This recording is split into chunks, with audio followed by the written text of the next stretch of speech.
mga te, at ayun na nga pala, kakagaling ko lang pala sa school, and meron tayo dito ang alimango. Ay. And eto, so magbe-breakfast, so magme-merienda muna tayo. Amos ko. Ang tatanong kaya kung ano to, dragon fruit.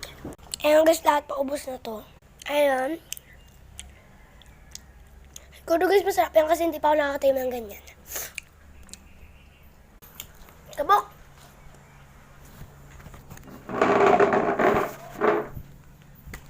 Pero sa loob, mamatay kasi ako eh.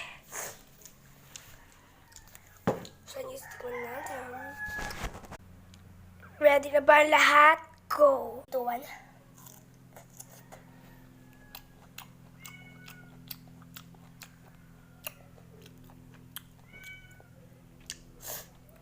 Okay naman siya. So, yun lang.